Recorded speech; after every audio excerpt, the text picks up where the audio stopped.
Okay, Sean Webb here with another Gears 3D motion capture analysis, and this time we're using a PGA Tour player who's won multiple events and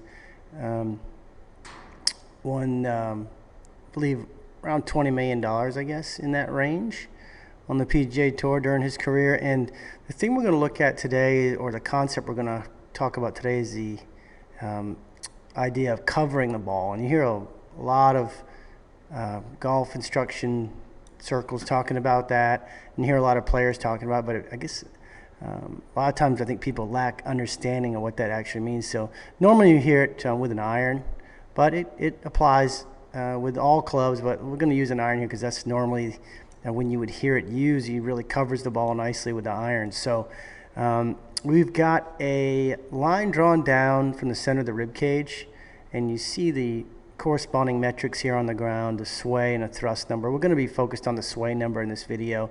That just means left to right motion of the center of the rib cage during a swing. So at address, he sets up with the center of the rib cage slightly behind the ball, just kind of a normalish setup posture, right shoulder below the left, fairly neutral spine, basically just straight up and down. And what you're going to see here on the backswing, this player tends to move his torso off the ball a little bit more than kind of the average, I guess I would say. He's all the way over into this 3-inch away from the ball range with his trunk. It's a little outside, I guess, the norm. But the thing I wanted to talk about here was what he does with it in the downswing. So on the backswing, moves off the ball slightly, but on the downswing, you're going to see very rapidly he moves the trunk, center of the trunk, dead on top of the ball and keeps it there well into the follow through. So the covering aspect is the repositioning or reorienting of his trunk on top of the golf ball, and from there he rotates his body through the shot. Now, a couple really key things happen when he gets the trunk over the ball. One of the things that happens is he's able to control the low point. So if you have a hard time with fat and thin shots, it may be that you either get this center of the rib cage too far back for too long, or some of you may lunge and actually move it in front of the ball, which causes some issues with contact and some issues with kind of narrowing of the swing arc, especially if you get this center of the rib cage too much in front of the ball. And again, obviously behind, which could lead to some fat shots. So the feeling here from the top, the left shoulder is going to move back toward the target, and it's actually going to stay below the right here until the hands get about waist high. And then the left shoulder is going to work back up and around.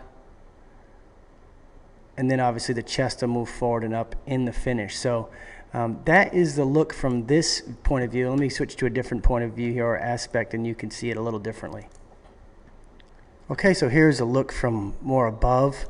Just gives you another way to see the motion of this center of the rib cage. So you can see it move away from the target, moves himself back on top of the ball. That would be about the spot right there in line with the golf ball.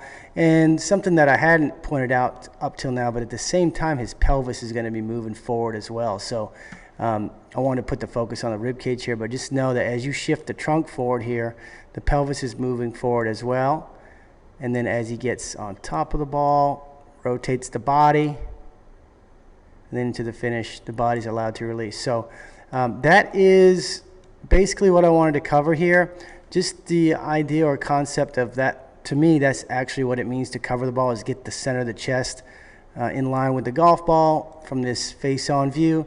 Do that, and you're going to have a lot easier time making really good contact with the irons. And the other thing is, for a lot of good players that tend to hang back or get this behind the ball, it causes some issues with club face control and an early kind of rolling over or supination of the wrist, or even a flip. So from this down the line angle, what you would see if the player was hanging back, instead of this club working up and in to the inside, this club would work more down the line, causing some club face closure issues or over rotating of the club face and causing some big hooks.